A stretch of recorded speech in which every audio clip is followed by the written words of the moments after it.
तो आदाब, नमस्कार, गुड इवनिंग, सत श्री अकाल। एक बार फिर आप तमाम लोगों का स्वागत है। क्राइम पूरी फैमिली अच्छी होगी। अब आते हैं आज की कहानी के ऊपर। मुंबई पुलिस का एक मुखबिर, और वो मुखबिर मुंबई पुलिस को एक खबर देता है। खबर ये थी कि मुंबई के एक डांस बार में सारी सोशल डिस्टेंसिंग, कोरोना के जो रूल्स हैं, जो कानून हैं, उन सबको तोड़ के, जो लाइसेंस के रूल हैं उसको तोड़कर एक डांस बार में लड़कियां डांस कर रही हैं। मुंबई के डांस बार की कहानी मैंने आपको कई बार बताई है। वहाँ पे बाकायदा से लाइसेंस होता है, वहाँ पे सारी चीज़ें हैं, एक जो डूज एंड डोंट्स है। लेकिन कोरोना ने बहुत सारी चीज़ों पे असर डाला, तो इस डांस बार पे भी डाला। फिर सुप्रीम कोर्ट तक भी मामला गया था। पहले डांस बार के सारे लाइसेंस वो हो गए थे। इससे बहुत सारी लड़कियां बेरोजगार भी हुई। और अगर आप दूसरे पहलू से देखें, मानवीय पहलू से, तो बहुत हिंदुस्तान के अलग अलग कोने से वहाँ लड़कियाँ आती हैं, अपना पेट भरती हैं, अपने परिवार को पालती हैं। डांस एक हुनर है जो वहाँ पे एक उनका पेशा है और उस तरीके से करती हैं। लेकिन कई जगहों पे ऐसा भी था कि डांस बार के नाम पे जिसमें फरोशी भी हुई। तो ये सारी चीज़ें चलती रही। लेकिन एक बड़ी तादाद लड़कियों की ये थी जो वहाँ पे सिर्फ डांस किया करती थी और अपनी रोजी रोटी कमाती थी। तो एक मुखबिर ने खबर दी कि अंधेरी में एक बार है, दीपा बार, और वहाँ पे कोरोना के गाइडलाइंस को फॉलो नहीं किया जा रहा है और बहुत सारे और नियमों का उल्लंघन हो रहा है, और वहाँ पे लड़कियां डांस कर रही हैं। पुलिस की टीम उस मुखबिर के बातों पे यकीन करती है और उस डांस बार में पहुंचती है। पहले सादी वर्दी में कुछ लोग जाते हैं वहाँ पे, उसकी चेकिंग करते हैं। बट वहाँ देखते हैं कि कुछ लोग बैठे हुए हैं, सोशल डिस्टेंसिंग भी है, 2 गज की दूरी पे अपना आराम से वो लोग ड्रिंक कर रहे हैं, म्यूजिक भी है, खाना पीना भी खा रहे हैं। पुलिस को कोई अजीब चीज़ उसमें लगी नहीं। वो लोग आए वापस, उन्होंने कहा कि वहाँ तो ऐसा कुछ है नहीं, सब कुछ नॉर्मल है। फिर मुखबिर को फ़ोन किया गया तो मुखबिर ने कहा नहीं, मेरी खबर सही है, वहाँ पे इस वक्त भी लड़कियाँ अंदर हैं और डांस कर रही हैं। पुलिस की टीम फिर पहुंची। फिर उसने चारों तरफ बार के हर कोने को खंगाला, देखा वहाँ पे लोग बैठे हुए हैं लेकिन ना कोई लड़कियाँ हैं ना कुछ डांस हो रहा है। अब उन्हें लगा कि यह मुखबिर जो है गलत है, लेकिन फिर मुखबिर अपनी बात पर कायम रहा। इसके बाद पुलिस की टीम फिर पहुँचती है। अब वो हर एक चीज़ की तलाशी लेती है। इस दौरान में ये सारी चीज़ें जो 2-3 बार प्रैक्टिस की, कई घंटे निकल गए थे और पुलिस लगातार वहाँ पे तलाशी ले रही है अपनी मुखबिर की बातों पर कुछ मिल नहीं रहा है। कई घंटे बीतने के बाद जब उन्होंने छत, दीवार, फर्श सारे खंगाल डाले, ठोक ठोक के, पीट पीट के, तो भी कुछ नहीं मिला। अचानक उनकी नज़र एक शीशे पे पड़ती है, जो उसी डांस बार में एक कमरा था जिसमें एक मेकअप जो रूम एक तरह से आप कहें, जहाँ बार बालाएं यानी कि डांस बार में जो लड़कियां काम करती हैं वो मेकअप करती हैं, तो वो नहीं कर, ड्रेसिंग टेबल था, उस पर एक शीशा था। लेकिन वो शीशा ड्रेसिंग टेबल से अलग दीवार में पूरी तरह से फिट था, यानी कि चिपका हुआ था। सारी चीज़ें पुलिस ने देख ली। अब उसे लगा कि ये शीशा दीवार में क्यों चिपका, थोड़ा सा अटपटा लग रहा था। पुलिस को कुछ इसके बाद पहली बार लगा कि कुछ गड़बड़ है। उन्होंने शीशा को ठोका, पीटा, देखा, कुछ हुआ नहीं, बट उन्हें कुछ डाउट हुआ। इसके बाद उन्होंने फिर हथौड़े मंगाए, अब शीशा को तोड़ना शुरू किया। जब शीशा टूटना शुरू हुआ, इस दौरान में बार के मुलाजिम, मैनेजर, सबसे कई बार पूछताछ हुई। उन्होंने कहा नहीं, हम तो सब कुछ फॉलो करते हैं। जब हथौड़े से शीशा टूटना शुरू हुआ तब अब पहली बार वहाँ के मुलाजिम, मैनेजर, सबके चेहरे पे पसीना आना शुरू हो गया। थोड़ी देर के बाद पूरा शीशा टूट गया। उस शीशे के पीछे अचानक एक खुफिया दीवार दिखी और उस दीवार पे एक दरवाज़ा दिखा जो आमतौर पर लॉकर जैसा होता है, और उसमें एक इलेक्ट्रॉनिक बटन लगा हुआ था। अब पुलिस ने उसको तोड़ना शुरू किया। जब उस शीशे के पीछे की दीवार, जो एक खुफिया दरवाज़ा था, उसको तोड़ा तो अंदर में अब एक तहखाना जैसा कुछ दिखाई दिया।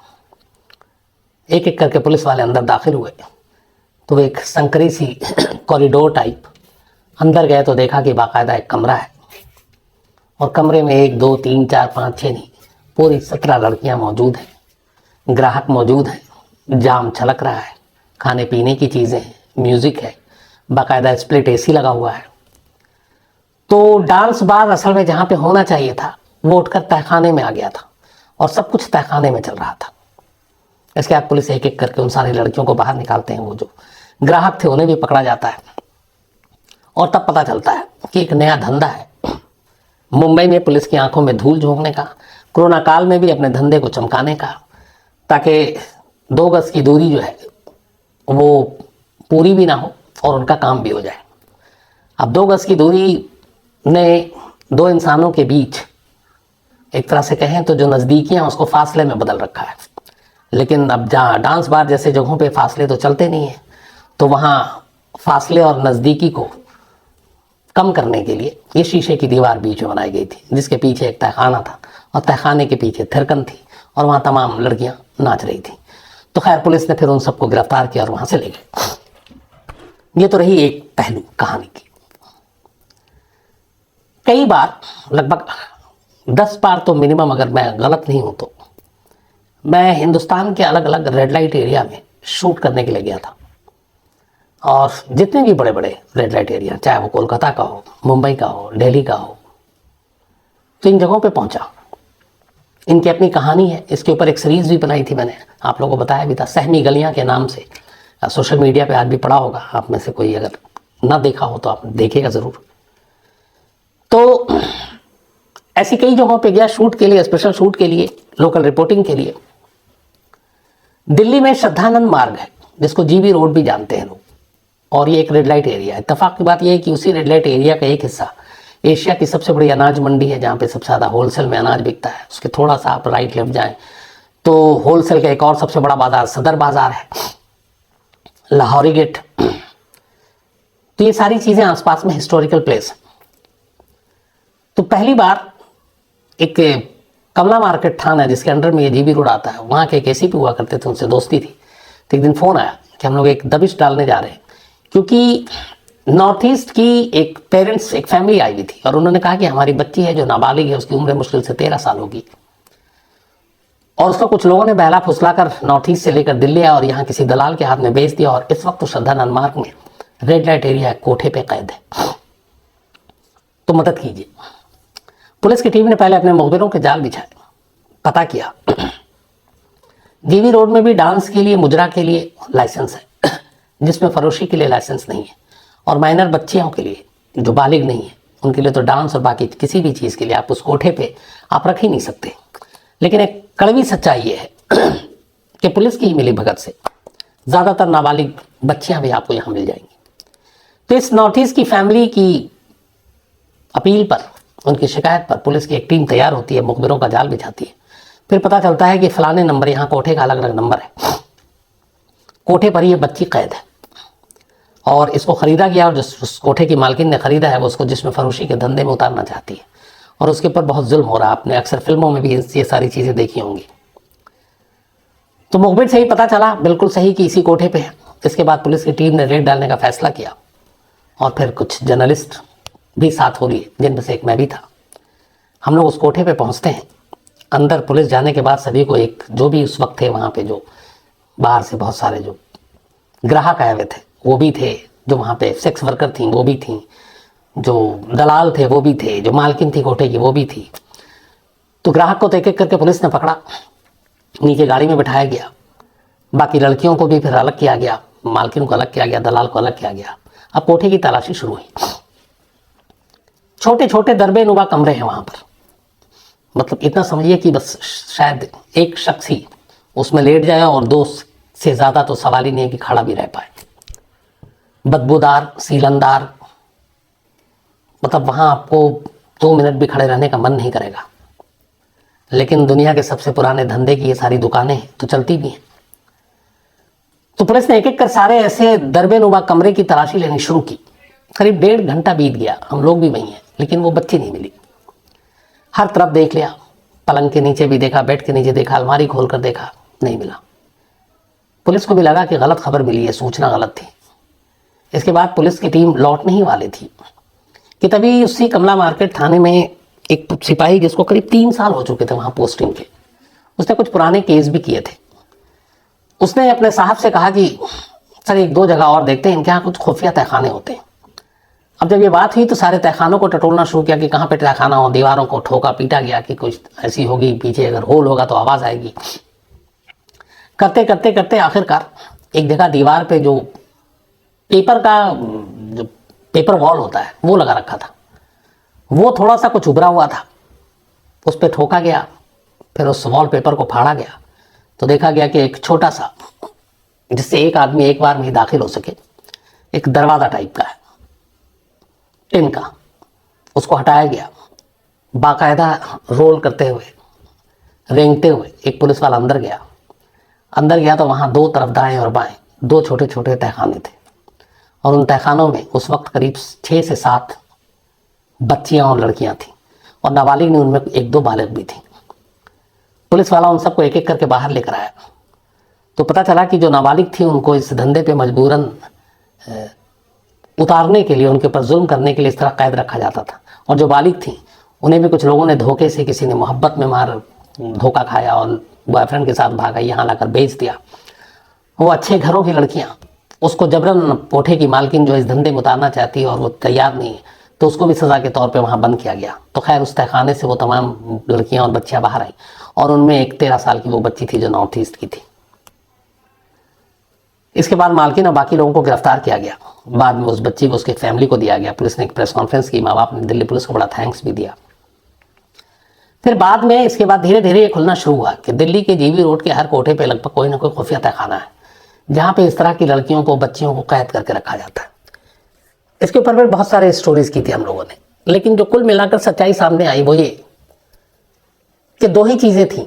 एक, खुद माँ बाप जो बहुत गरीब थे, मजबूर थे, और उन्हें लगता था कि बेटियां बोझ हैं छोटे छोटे इलाकों की, वो अपनी बेटियों को बेच दिया करते थे औने पौने दाम पर, और जो खरीदने वाले लोग होते थे वो लाकर किसी न किसी रेड लाइट एरिया में उन बच्चों को बेच देते थे। उम्र कम होती थी तो कई जगह पे तो पालते पोसते थे, फिर उसको कई तो ऐसी बात ये भी हुई कि वो कौन सा इंजेक्शन आता वक्त से पहले बड़ा और जवान करने के लिए, वो तक बच्चियों के ऊपर उनको दिया गया। और दूसरा तरीका ये था कि एक बड़ी तादाद ऐसी लड़कियों की थी जो इश्क मोहब्बत में पड़कर धोखा खाती हैं, भाग गई वो अपने बॉयफ्रेंड के साथ।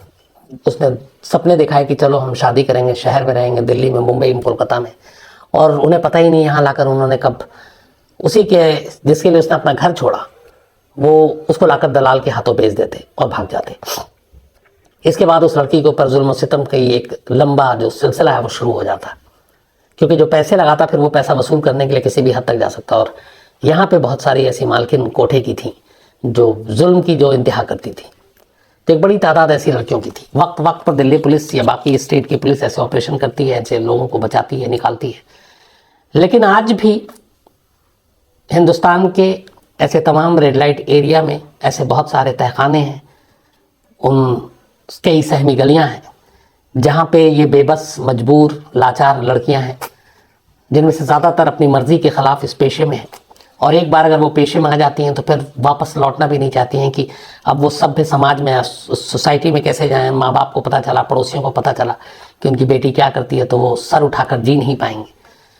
तो ये बहुत सारी मजबूरियाँ होती हैं, जिसके बाद यही होता है कि एक बार अगर उन्होंने इन इलाकों में, इन कोठों पर कदम रख दिया तो फिर ताउम्र वापसी मुश्किल होती है, और इन लोगों की ज़िंदगी बड़ी तकलीफदेह होती है। कोठों पे कई बार ये बच्चों को जन्म देती हैं, बच्चे वहीं पलते हैं, बड़ रहे होते हैं। कुछ NGO है जो उनको पढ़ाने लिखाने का भी काम करते हैं, लेकिन फिर जैसे जैसे इनकी उम्र ढलती है, जवानी ढलती है, ये इसके बाद चूँकि इस कोठे के भी किसी काम की नहीं रह जाती, बड़ी तकलीफदेह इनकी ज़िंदगी होती है। कभी इनकी ज़िंदगी में अगर झांक के देखा जाए तो बेपनाह गम ही गम मिलता है। तो ऐसे बहुत सारे तहखाने थे।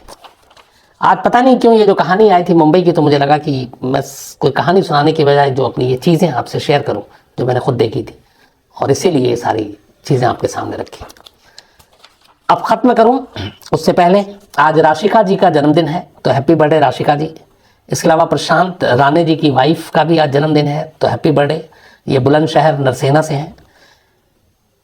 इसके अलावा नंद बंकिम भाई पटेल हैं, इनका भी आज जन्मदिन है, तो हैप्पी बर्थडे नंद भाई। और पृथ्वीराज सिंह परमार जी ने ये भेजा है। मोहम्मद आसिम का भी आज जन्मदिन है, तो हैप्पी बर्थडे आसिम। और जमशेद आलम जो टीचर हैं बेतिया से, उन्होंने ये भेजा है। एजाज अहमद साहब का भी आज जन्मदिन है, हैप्पी बर्थडे एजाज अहमद साहब। और ये नौर शमा, इन्होंने, बल्कि शायद नूर शमा, सॉरी, इन्होंने भेजा है, इनकी वाइफ है, तो हैप्पी बर्थडे एजाज अहमद साहब। इसके अलावा पनीस पटेल साहब का भी आज जन्मदिन है, तो हैप्पी बर्थडे पनीस पटेल साहब। पंकज वाघेला जी ने भेजा है, और ये उनके जीजा है। और पंकज वाघेला साहब का भी 2 दिसंबर को बर्थडे था, उनकी शिकायत थी, मैं भूल गया, चलिए कोई बात नहीं, बिलेटेड हैप्पी बर्थडे पूरी ग्रैंड फैमिली की तरफ से। इसके अलावा रानी एंड सीतू, इनकी मैरिज एनिवर्सरी है, तो आप दोनों को बहुत बहुत बधाई। शुभम तायाल ने भेजा था। हरप्रीत सिंह जी जम्मू से हैं लेकिन कनाडा में रहते हैं, स्टूडेंट हैं, पढ़ाई कर रहे हैं, और इन्होंने कहा कि जेफरी डैमिर की कहानी सुनना चाहते हैं, तो मैं आपको जरूर सुनाता हूँ जल्दी। और क्राइम रिपोर्टिंग बड़ा एक्साइटमेंट होता होगा, इन्होंने पूछा है, चलिए मैं कभी जवाब देता हूँ आपको। महेंद्र राउत हैं, मुशर्रफ शेख हैं, गांधीधाम कच्छ से, गुजरात। इसके अलावा कृष्ण कुमार वर्मा हैं पंजाब से, और ये कहते हैं कि चॉपर तो चलिए खराब मौसम की वजह से हेलीकॉप्टर क्रैश करता है, प्लेन क्रैश क्यों करता है? तो ये वो चीज़ है जिसका जवाब कैसे दूं, लेकिन कभी भी कई चीज़ें होती हैं, वेदर ख़राब होने से भी प्लेन क्रैश होता है, टेक्निकल फॉल्ट की वजह से भी होता है, पायलट की वजह से भी होता है, पायलट की गलती की वजह से होता है। हाल में आपको याद होगा एक पायलट, पता नहीं उसका क्या मूड ख़राब था, उसका को पायलट उठ के वॉशरूम गया, उसने कॉकपिट का दरवाज़ा बंद कर लिया और सीधे ले आकर प्लेन को क्या है वो कौन सी पहाड़ी थी उससे ले आकर टकरा दिया, सारे लोग मारे गए। तो कुछ भी हो सकता है। हालांकि वर्ल्ड के एक रिपोर्ट और सर्वे के हिसाब से, हालांकि मैं खुद सबसे ज़्यादा प्लेन में बैठने में डरता हूँ, लेकिन फिर भी बताता हूँ कि दुनिया का जो सबसे सेफेस्ट मोड है, सबसे सेफेस्ट जो ट्रैवल का जरिया है, वो प्लेन ही है। आप अगर प्लेन क्रैश, प्लेन हादसों में मरने वालों के फिगर देखें और उसके बाद आप आ जाइए रोड एक्सीडेंट और ट्रेन में, तो कहीं कहीं कहीं ज़्यादा है। तो सेफेस्ट कहते हैं कि प्लेन ही है कि जर्नी है। सड़क हादसा तो वाकई दिल्ली में एवरेज जो है रोड एक्सीडेंट में, मुझे लगता है शायद 10 से ज़्यादा लोगों की पर डे तो रोड एक्सीडेंट में डेथ हो जाती है। ट्रेन का भी यही हाल है। हाँ, बस प्लेन में एक ये है कि ट्रेन और रोड हादसे में जान बचने की भी गुंजाइश बचती है, फ्लाइट में थोड़ी सी कम बचती है।